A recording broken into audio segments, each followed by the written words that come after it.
చచ్చిపోతుంది. నాకు అన్యాయం జరుగుతుంది ఈ పార్టీలో.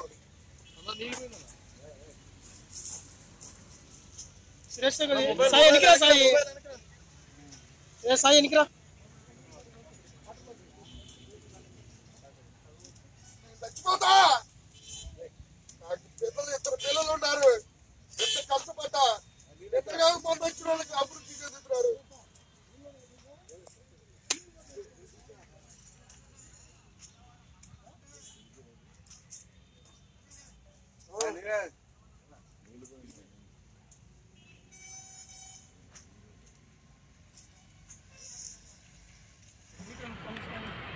ఈ పార్టీలో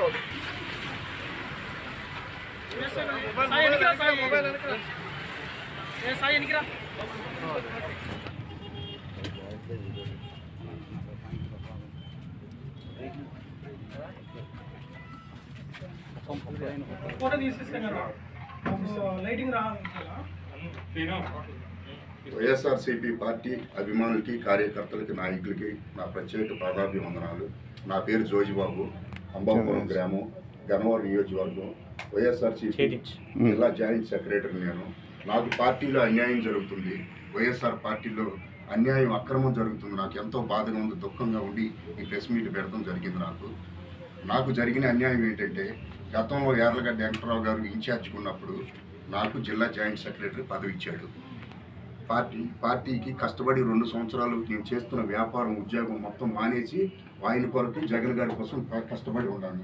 సొంత డబ్బులు ఖర్చు పెట్టి పార్టీ కోసం కష్టపడ్డానని చెప్పి ఓడిపోయినా కానీ ఆయన నాకు కాంట్రాక్ట్ వర్కులు, కొన్ని రోడ్డు వర్కులు ఇచ్చాడు నాకు ఆయన. ఆ రోడ్డు వర్కులు ఇస్తే ఎంఆర్ఓ వనసాక్షి గారికి ఇచ్చాడు. నాకు ఇది తీసుకెళ్ళి ఇవ్వమన్నారు. ఆవిడ గారికి ఇచ్చేసాను నేను వెళ్ళి. ఇస్తే ఆమె ఏమందంటే, గవర్నమెంట్లో డబ్బులు లేవు కాబట్టి, ఇప్పుడే గవర్నమెంట్ వచ్చింది కొత్త కాబట్టి, కింద గవర్నమెంట్లో డబ్బు అంతా అయిపోయింది కాబట్టి కొద్ది నిదానంగా వర్కులు చేసుకోమని 3 రోడ్లు ఇచ్చారు నాకు. ఆ 3 రోడ్లు నాకు అవగాహన లేక, నాకు తెలియక ఫస్ట్ టైం కాబట్టి నష్టం చేశాను. 12 లక్షల రూపాయల వర్క్కి 9,30,000 రూపాయలు చేశాను. 6,50,000 రూపాయలు నా ఫ్రెండ్ అశోక్ యాదవ్ అనే వ్యక్తి నాకు పెట్టుబడి పెట్టాడు. పెట్టుబడి కూడా లేక ఇబ్బంది పడుతూ చేశాను. దానికి అధికారులు సంతకాలు పెడతా, బిల్ పాస్ అవుతా కూడా లంచాలు తీసుకొని పెట్టారు. దానికి సరిపోయింది. తర్వాత మళ్ళీ చాలా రోడ్లు ఇచ్చారు వెంకటరావు గారు. తర్వాత మళ్ళీ 3 రోడ్లకి ఇచ్చారు లెటరు. ఆయన ఇన్ఛార్జిగా ఉన్నప్పుడే ఎంఆర్ఓ వనసాక్షి గారి దగ్గరికి వెళ్ళాను, తీసుకున్న మళ్ళీ లెటరు. వాటికి సంబంధించిన ఎస్టిమేట్లు ఇవ్వండి.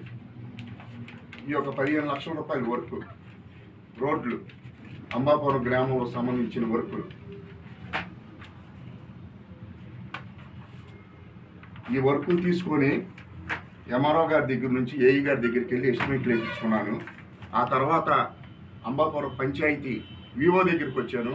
వివో గారు ఇంకా మిగిలిన కొంతమంది వ్యక్తులతో కలిసి, ఆయన అంతకుముందు నువ్వు చేసావు కదా, రోడ్లు ఏం మిగలలేదు కదా, ఈ రోడ్లు ఏం మిగిలితే నాకు, నువ్వేం చేయగలవు, నువ్వు లేనివాడివి, దళితుడివి అని చెప్పి, నేను చూస్తాలే తర్వాత అన్నాడు. మళ్ళీ తర్వాత వెళ్ళా.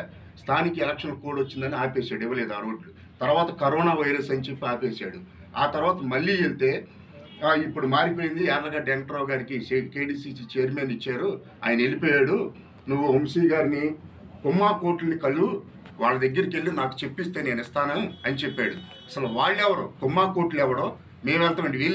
వెళ్తే దళితుల్ని కించపరిచి, దళితులు మీరేం చేయగలరా, మీరేం చేస్తారా, మీరు చేసే వర్కులు అరిగి మీరు మాకు ఎప్పుడు జెండాలు కట్టాలి అని ఒక చండాలంగా మాట్లాడాడు ఆ వ్యక్తి. దళితులని కించపరిచి, జగన్మోహన్ రెడ్డి గారి కోసం నేను ఎంతో కష్టపడ్డా. ఇప్పుడు కాదు, 2007 సంవత్సరాల నుంచి, 2007 నుంచి కష్టపడ్డా. అదిగో చూడండి, జగన్ చారిటబుల్ ట్రస్ట్ సేవా కార్యక్రమాలు చేసేవాడిని రాజశేఖర రెడ్డి గారు బతికుండగానే. ఆ తర్వాత ముద్రపోయిన వెంకటేశ్వరరావు గారి దగ్గర కాంగ్రెస్ ప్రభుత్వంలో 2 సంవత్సరాలు నేను చేశాను. అక్కడ నేను కష్టపడ్డాయని అక్కడ ఉండే చూడండి. ఇప్పుడు వాళ్ళు కించపరిచి, నిన్నగాక మొన్న వచ్చి టీడీపీ ప్రభుత్వంలో కూడా వాళ్ళు ఎంతో లబ్ధి పొంది మమ్మల్ని ఎన్నో ఇబ్బందులు పెట్టి, ఆ టైంలో అంతకుముందు కాంగ్రెస్ ప్రభుత్వంలో నాకు రేషన్ కార్డు వచ్చింది. నాకు మ్యారేజ్ అయ్యి నాకు రేషన్ కార్డు వచ్చింది. టీడీపీ ప్రభుత్వం వచ్చినాక చంద్రబాబు నాయుడు ఫోటో వస్తుంది, వంశీ ఫోటో వస్తుంది అని చెప్పి నేను ఆ కార్డు కూడా తీసుకోలే, రేషన్ కూడా తీసుకోలే. ఇప్పుడు జగన్ గారు రైస్ కార్డు ఇచ్చారు నాకు, ఇప్పుడు వాడుతున్నా నేను. అలాంటి వ్యక్తిని నేను. సొంత డబ్బులు ఏ ఒక్క ఎమ్మెల్యే దగ్గర కానీ, ఏ ఒక్క నాయకుల దగ్గర నేను రూపాయి బిల్లు తీసుకోలే. సొంత డబ్బులతో జగన్ గారు పాదయాత్రకి ఇక్కడి నుంచి వెళ్ళినప్పుడు ఇక్కడ బస్సు ఎక్కించాను నేనే, ఇదే స్థలంలో పక్కన ఎదురు 2 లక్షల రూపాయలు ఖర్చు పెట్టి పాల ఫ్యాక్టరీ డౌన్ కానీ పాముల కాలం దాకా బ్యానర్లు కట్టా. అయ్యా జగన్మోహన్ రెడ్డి గారు, ఇక్కడ మా దళితులకు జరుగుతున్న అన్యాయం ఇది గ్రూపు వర్గాలు కాదు, గ్రూపు వివరించి నేను మాట్లాడుతున్నా. మాకు జరుగుతున్న అన్యాయం మీకు తెలియాలని తెలియపరుస్తున్నా. నన్ను నమ్ముకొని అంబాపురంలో ఇంతకుముందు ఎలక్షన్కి టీడీపీ ఎలక్షన్ వంశీ గారికి 360 ఓట్లు మెజార్టీ వచ్చింది. ఇప్పుడు మేము కష్టపడి మీ కొరకు 2 సంవత్సరాల వ్యాపారం మానేసి ఇలాంటి సీనియర్ వ్యక్తులు, ఈయన కుందేటి మిషోక్ గారు, ఈయన టీడీపీలో 3 సార్లు వార్డు మెంబర్గా చేశాడు, ఒకసారి వైస్ ప్రెసిడెంట్గా చేశాడు. ఈయన కుటుంబం 250 కుటుంబం, అంటే ఓట్లు 500 పైగా ఉంటాయి. ఈయన సుదర్శన్ గారు, కొమ్ము సుదర్శన్ గారు, ఈయన కుటుంబం 70 కుటుంబాలు, 150 ఓట్లు పైగా ఉంటాయి. వీళ్ళ ఇంటికి పొద్దున సాయంత్రం వెళ్ళి పని మానుకొని నేను వీళ్ళ బతిమలాడి జగన్ గారు వస్తే మన భవిష్యత్తులు మారితే ఎస్సీలను బాగా చూస్తాడు, జగన్ గారు ప్రభుత్వం మనందరికి న్యాయం జరిగిద్దని చెప్పి వీళ్ళ మార్చి వంశీ పద్ధతి కూడా నచ్చగా వీళ్ళకి వచ్చారు. 500 పైగా తీసుకెళ్ళి వెంకట్రావు గారు యార్లగడ్డ వెంకట్రావు గారు ఆఫీసులో జాయిన్ చేయించా. సొంత డబ్బులతో ఆటో కట్టించుకొని వెళ్ళి సొంత డబ్బులు వాళ్ళ భోజనాలు పెట్టించి ఏ కార్యక్రమం చేసినా సొంత డబ్బులతో చేసేవాడిని. ఏ ఒక్క నాయకుడి దగ్గర కానీ ₹1 తీసుకోలే, ఎవరి దగ్గర కూడా నేను తీసుకోలేదు. గారు ఎంతో మనసున్న మహారాజు, మా బాధ అర్థం చేసుకొని ఇది గ్రూప్ వర్గాలకు నిమిత్తం పెట్టల నా బాధ, మాలాంటి చిన్న నాయకులకి ఎంత బాధ కలుగుతుందో, ఇబ్బంది కలుగుతుందో మీరు గ్రహించాలి. మీరు ఒక్కసారి మా బాధ ఆలకించి మమ్మల్ని మా అందరికీ న్యాయం చేస్తున్నారు. ప్రతి ఒక్కరికి ఏపీలో ప్రతి ఒక్కరికి న్యాయం చేస్తున్నారు. ఈ మీకోసం కష్టపడిన చిన్న నాయకులకి మీరు న్యాయం చేస్తారని కోరుతున్నాను. లేదంటే చచ్చిపోయే పరిస్థితిలో ఉన్నాం మేము. అన్నగారు సీఎం గారు మీరు ఒక్కసారి గ్రహించి మీరు దయించి మమ్మల్ని ఒక్కసారి గుర్తించాలని మీ కొరకు ఇవాళ వాలంటీర్లు సచివాలయం వర్కర్లు మీ కొరకు కష్టపడుతున్నారు. గడప గడప తొక్కి మీ కొరకు మంచి పనులు అభివృద్ధి పనులు మీ యొక్క కార్యక్రమాల దగ్గరికి తీసుకెళ్తున్నారు. కానీ మీరు గెలవటానికి ఎంతో కష్టపడ్డాం. 100కు పైగా మెట్లెక్కి మంచంలో ఉన్న ముసలి వాళ్ళని తీసుకొని చూడండి, ఎత్తుకొని తీసుకొని ఓట్లేపించాను. తీసుకెళ్ళి చూడండి ర్యాలీ పెట్టాను. ఆ ర్యాలీలో యాక్సిడెంట్ అయిపోయి నాయకులు వదిలేసి వెళ్ళిపోయినా కానీ నేను అక్కడ ఆగి తీసుకొని అంబులెన్స్లో ఎక్కించుకొని వాళ్ళకి కాళ్ళకి చెయ్యి ఇరిగింది, వాళ్ళకి నేను మెడిసిన్ మొత్తం ఖర్చులు పెట్టుకున్న హాస్పిటల్ ఖర్చులు. అది ఆ విధమైన కష్టాలు పడుతున్నా. ఇంట్లో తిట్లు తింటున్నా కానీ నీకెందుకు ఇవన్నీ వాళ్ళు గెలుస్తారు తర్వాత మీరెవరో తెలియనట్టు ఉంటారని అదే నాకు జరిగింది. ఈ యొక్క ఎమ్మెల్యేలు నన్ను ఆ విధంగా చూశారు. ఎవరు స్వార్థం వాళ్ళని గ్రూప్ తగాదాలు పెడుతున్నారు, గ్రూప్ మీటింగ్లు పెడుతున్నారండి. డాక్టర్ గారికి వారి కుటుంబానికే పదవులు వచ్చినాయి. వెంకట్రావు గారికి పదవి వచ్చింది, ఈయన ఎమ్మెల్యేగా ఉన్నాడు. వీళ్ళ అంచూర్లు వీళ్ళే లబ్ధి పొందుతున్నారు. ఎస్సీలైన మేము ఎన్నాళ్ళు జెండాలు కట్టం, ఎన్నాళ్ళు బ్యానర్లు కట్టం, ఎన్ని లక్షల రూపాయల బ్యానర్లు కట్టం ఇన్ని సంవత్సరాలు. ఆ ఫోటోలు అవి కూడా వాళ్ళే లబ్ధి పొందుతున్నారు. మా పేరేం రాదు, ఎందుకంటే మా ఫోటో కింద చిన్న ఫోటో ఉంటుంది కాబట్టి. ఎమ్మెల్యేలు కట్టించినట్టే లబ్ధి పొందుతున్నారు.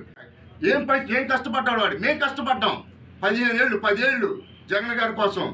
ఇంట్లో కుటుంబంతో మాట్లాడి వేదన చెంది బాధ చెంది సొంత డబ్బులతో మేము తినక ఎన్ని తాకట్లు పెట్టానో, ఎంత బంగారం అమ్మేసానో వీళ్ళందరికీ తెలుసు.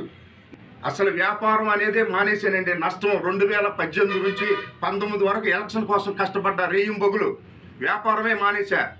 వీరింటికి అందరింటికి నియోజకవర్గంలో ఎస్సీలు ఎవరైతే ఉన్నారో వాళ్ళందరి దగ్గరికి వెళ్ళి జగన్ గారు మంచితనం గురించి, యార్లగడ్డ గారు మంచితనం గురించి చెప్పి నేను పనిచేశా. గతంలో దొట్టా రామచంద్రయ్య గారికి కూడా నేను వర్క్ చేశా. అదే విధంగా అదే అప్పుడు దురదృష్టం కొద్దిగా మన పార్టీ వైఎస్ఆర్ పార్టీ ఓడిపోయింది. ఇప్పుడు గెలిచింది, భవిష్యత్తు బాగుంటుంది, గెలిపించుకునే బాధ్యత మాకు ఉంది కాబట్టి మేము ఆ విధంగా కష్టపడి తిరిగి ఉద్యోగం పోయిన పని పోయిన ఇంట్లో మాటలు పడినా చేసాం మేము. అయ్యా జగన్మోహన్ రెడ్డి గారు ఈ బాధను మీరు అర్థం చేసుకోవాలి. మొత్తం చాలామంది బాధపడుతున్నారు. మీ గెలుపు కొరకు మేము ఎంతో కష్టపడ్డాం. లాస్ట్ సమయంలో శ్రీకాకుళం జిల్లా వచ్చా, మిమ్మల్ని కలిసా. మీరు నాకు చెప్పారు పార్టీకి కష్టపడని జాగ్రత్త చేయండి, విజయవాడ నుంచి ఎంతమంది వచ్చారని చెప్పారు. నేను వెళ్ళి కలిసి మాట్లాడి వచ్చా. అదేవిధంగా నేను కష్టపడి మీకోసం పనిచేశా. నా చరిత్ర ఎన్నో సంవత్సరాలు బట్టి 150 మంది ఒక ఎమ్మెల్యేల కన్నా బహుశా సగం మంది కన్నా మీకు నేను ముందు జగన్ యువసేనలో చేశా. తర్వాత మీరు పార్టీ పెట్టినాక పార్టీలో కష్టపడ్డా. వాదాలు యాత్రకు వచ్చినప్పుడు అడ్డుపడి చర్చిలోకి తీసుకెళ్ళి మీతో ప్రేయర్ చేయించా. మిమ్మల్ని అక్కడ చర్చిలో నిలబెట్టా. ఆ విధమైన కష్టాలు పడ్డా. దళితుడు అవటం వల్ల మీ ఎదర పడలేకపోయా, ఈ కార్యక్రమాన్ని మీ ఎదరికి నేను తేలేపోయా. మిమ్మల్ని కలవాలని 2-3 ఎమ్మెల్యేలను అడిగా నేను. ఆ ఎమ్మెల్యేలు మీరు హీరోగా ఉన్న మిమ్మల్ని విలన్ చేస్తున్నారు వాళ్ళు. ఆ ఎమ్మెల్యేలు మాకే అపాయింట్మెంట్ ఇవ్వట్లా, మమ్మల్నే కలవని ఇట్లా. నువ్వెవడో రా అసలు, నీకు ఎక్కడ ఉంటుందిరా అని నన్ను కించపరిచి మాట్లాడుతున్నాడు.